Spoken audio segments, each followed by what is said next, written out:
1:45, wartime. Terrific to be here, and Rob Cornilles, candidate for the 1st Congressional District with me. He says he's taking the gloves off. Well, gee, Rob, what's taking you so long? You know, I didn't think that it would get as bad as what I think the Hillsborough Argus called it today. What the other side is doing, they call it crude, they call it petty, dirty party politics. I guess we should know better after what happened in the past when these same people covered up for David Wu and hid his discretions from the voters. And I was, as you know, Victoria, I've been trying to stay very above board, focused on the issues that really matter to Oregonians. But when they have now lied to voters about my business record, my creation of jobs, just the things that I have done and have not done, it's time to set the record straight and just remind people who's behind these attacks and this $1.5 million of negative campaigning. Yeah, it's a lot of money. Yeah, the pro-aborts are out there, the Emily's Listers and Planned Parenthood folks with their $300,000 worth of stuff, and all they care about is abortion, abortion, abortion, abortion. And, of course, Suzanne Bonamici's out there going, abortion, abortion, abortion, abortion. Well, I don't know about you, but I don't think abortion creates any jobs, does it, except for people doing the aborting? Well, Suzanne has said previously in this campaign that she did not want to be offensive or divisive. But I think you'd be hard-pressed to find a congressional race in recent history that's been more offensive and divisive as hers. And as I say, I'll never be able to compete with the resources that are being thrown at me. Where I can win and where those who support me win is we stay focused on the issues that are really concerning Oregonians right now, making sure that we get people back to work, making sure those who do have jobs have confidence that those jobs will be here long-term, that we have someone in the 1st District who will be a champion to drive this economy, to let the private sector do what it does best, to know when government needs to get out of the way, to know when government needs to protect us, to know when it's time to stop borrowing money we don't have in Washington, D.C. These are the things that will generate job growth, and they're also the things that hinder job growth. She doesn't know about that because, unlike me, she's never created a job in her life. Well, of course, she's making hay about that because, your failure to be able to define who you are has allowed her and her cronies and $1.3 million to define who you are and to define what you're unwilling to say or what have you about abortion or whatever. Let me just take that abortion issue. I don't know if you saw my blog post on that, but, if I were you, I'd be out there ballyhooing to Suzanne Bonamici. Oh, okay, so you want me to define myself and say what I would do about Planned Parenthood funding. The last time the issue of Planned Parenthood funding came up, it was because Planned Parenthood had been setting up a pimp to get his underage prostitutes' children abortions. That's why they were talking about removing funding from Planned Parenthood. I'd turn it right back on her. Are you in favor of that, Suzanne? Carte blanche for Planned Parenthood? Well, it's a good point. It's a good point, Victoria. Well noted. And the point that I've always made is that everyone knows by law Planned Parenthood cannot fund abortion through tax dollars. And she's once again trying to find an issue that divides Oregonians.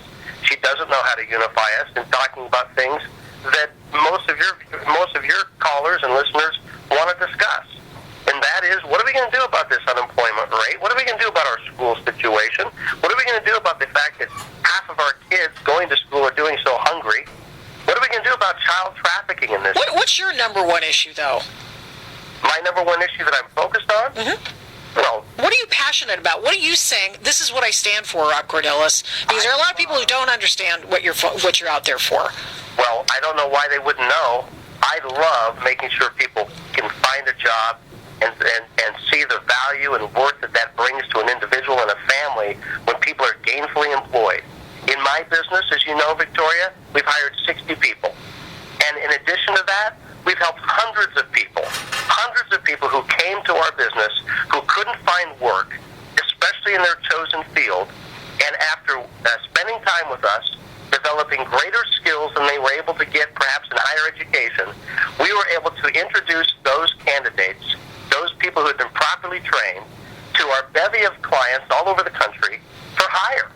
And there's no greater satisfaction to me as a professional than to be able to take someone who is unemployed, who is basically down on their and be able to, after spending some quality time with them, see them now flourishing in a career. That's what drives me. And it just so happens to be the very issue that's affecting our state right now. So if my opponent and I agree that job creation is the number one issue of the day, who would you put in office?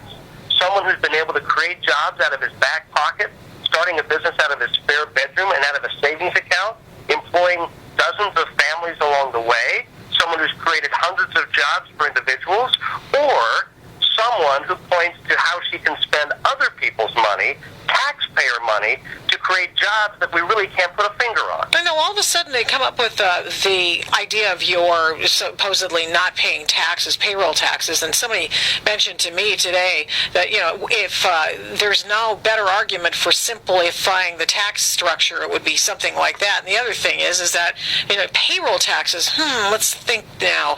Doesn't that imply that he actually creates jobs and has to pay people?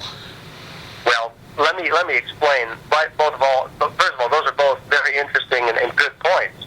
Let me explain, if you'll allow me, very briefly what happened. In 2006, we had a new bookkeeper at my business, actually hired someone straight out of college, again, trying to provide someone an opportunity, and mistakes were made over the course of several months.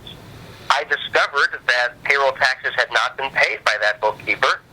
We immediately contacted the IRS, and within 90 days, we paid everything off.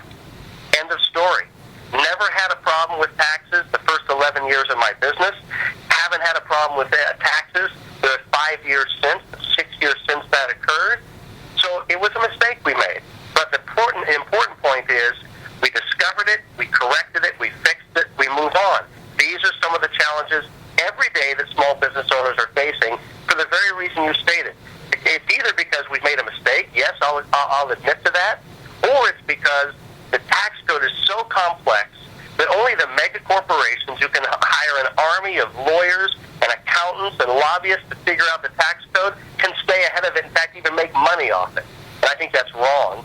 That's why one of my big platforms for job creation is to be a part of a movement to reform the tax code so it's fair, more predictable for everybody. Your opponent is now depicting you as some Tea Party Republican. You're more moderate than Tea Party, I would suggest. And in fact, the Tea Party folks that I talk to think you're too moderate. Now, let's just ask you the question. I mean, you've been at a million Tea Parties just like me. And let me ask you, are you willing to allow those people to define you that way? And if you're just going to say that's fine, then why don't you take a stand that Tea Partiers could be proud of? For instance, let's say, why don't you say that you would be willing to say no more bailouts, no increase of the debt ceiling, or how about removing Obamacare? Let's go back to your first question. This was actually brought up in the debate last week at the City Club.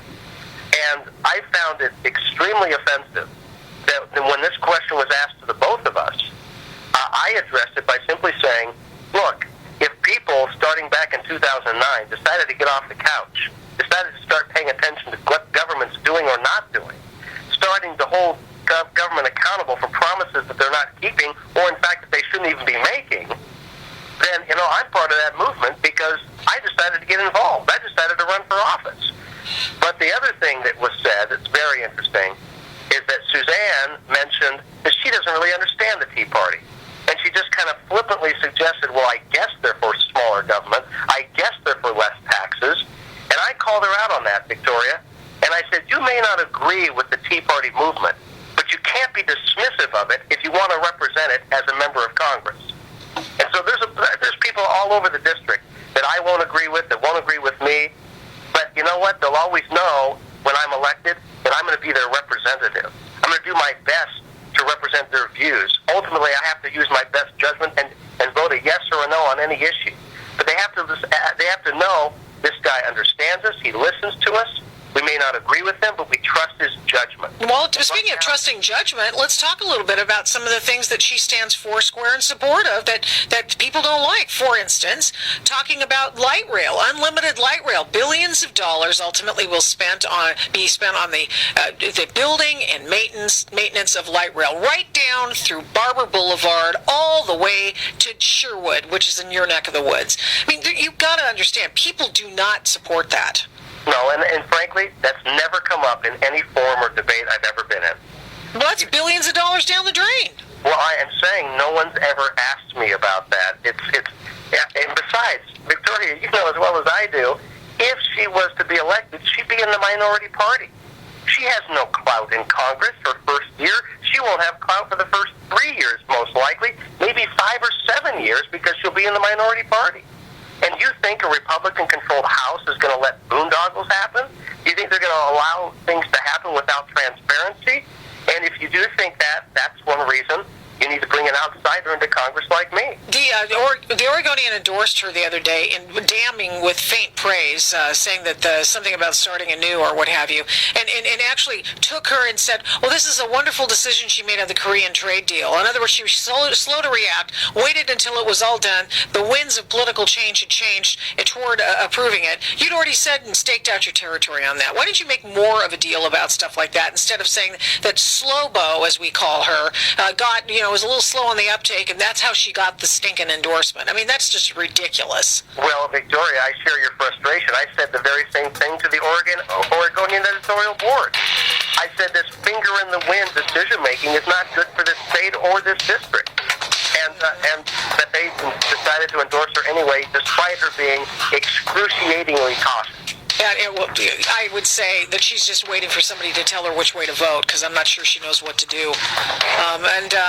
When you get Nancy Pelosi in charge of your party telling you how to vote, I put my money in somebody who's going to be a little bit more moderate than that. How about somebody who actually likes business? Occasionally will take into consideration what people who aren't Democrats have to say. Rob Cornilles, thanks so much. Cornilles4Congress.com. Brooks, what's coming up in the news? The newest blazer is from the